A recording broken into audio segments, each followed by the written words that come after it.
Hello everybody, this is Andrew, also known as Nature Man. In today's video, I'm going to be showing you how to overwinter your plants outside.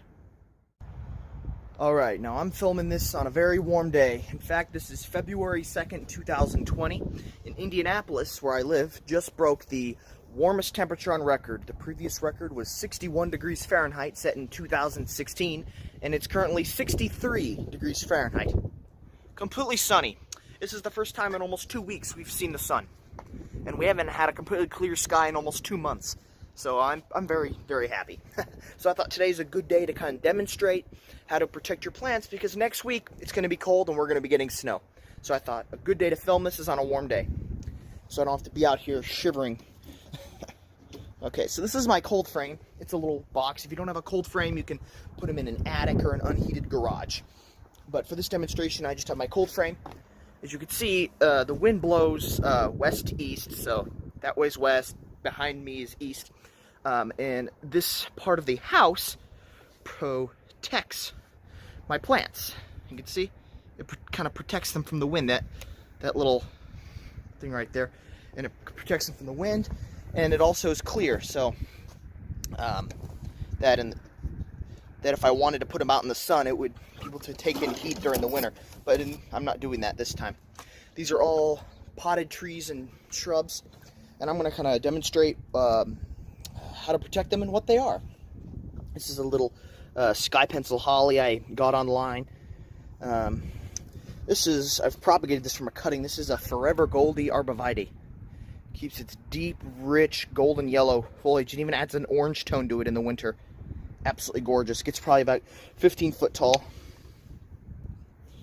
Right here, this is a little bloodgood. Oh, yeah, I gotta fix that. It needs to get a new screw. That's a little bloodgood Japanese maple sapling. So when it's dormant. And right here, this is a Danica arborvitae. It's probably the smallest arborvitae there is. Grows only 2 foot tall and wide. And yeah, I got a whole bunch of, got like a winter gem boxwood, some of the native juniper, Norway spruce, lavender. Yeah. And they stay protected in here in this little cold frame. Mind the wind, I'm sorry. It's very windy today. And it's really meant for really cold winter days, like when it gets, 10 degrees outside. Anything below 20 degrees can damage the roots. Now, they don't mind being frozen, but when you add a cold wind to that, when it's colder than 20 degrees, it can kill the roots. Because when a plant is in the ground, it's protected from severe cold and wind, even if it's 30 below zero outside. Anything below 20 degrees Fahrenheit can damage them. So, yeah. And I keep them in here, and then when it's expected to dip below zero or something, I'll take everything in here and put them in my garage.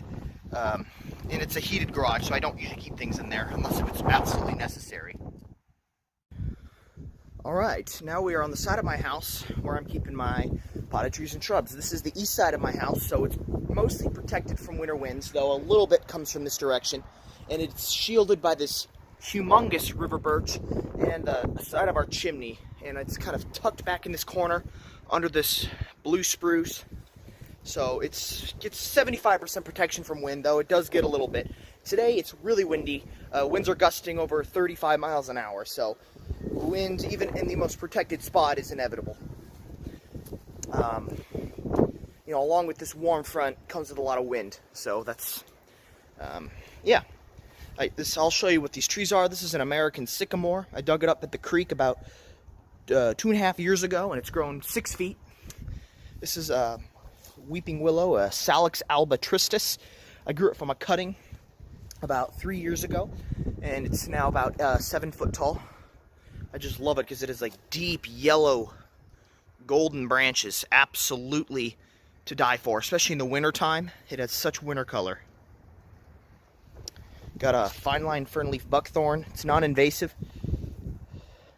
Absolutely beautiful. Though I'm pretty sure it has been banned in the state of Indiana because it's part of a species which is invasive. But this cultivar is non-invasive, so I would check with your local garden center to see if it is legal where you live. Same goes with barberry, which I have a few of, which I'm probably going to get rid of. I have some green giant arborvitaes. I grew these from cuttings. They grow 40 foot tall, 15 foot wide. So Norway spruce. And yeah, I got a amber gold arborvitae. This is one of my favorites. It retains like such a deep, vibrant golden yellow, even in the dead of winter. It'll grow probably the same size as an emerald green arborvitae, about 12 to 15 foot tall, 4 to 5 foot wide. And it's basically a golden emerald green arborvitae, to put it in simple terms. I got another Salix alba tristis, the weeping white willow, or the golden weeping white willow, as it's sometimes referred to as. And oh yeah, and then I have some cottonwoods, silver maple, juniper. This right here is a weeping pussy willow. It just has a nice weeping texture, and it's absolutely beautiful in the spring. Then over here, this is a Mr. Bowling Ball arborvitae, of the eastern arborvitae. It's this one right here.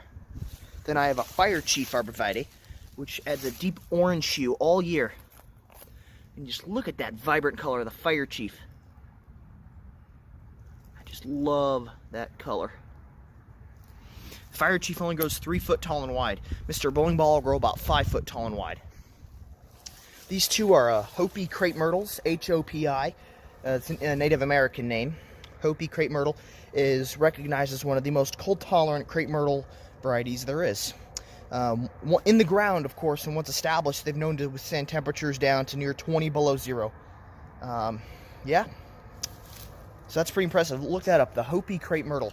It has a beautiful, deep pink flower. And then there's the Acoma crepe myrtle, just as cold hardy, that has a white flower.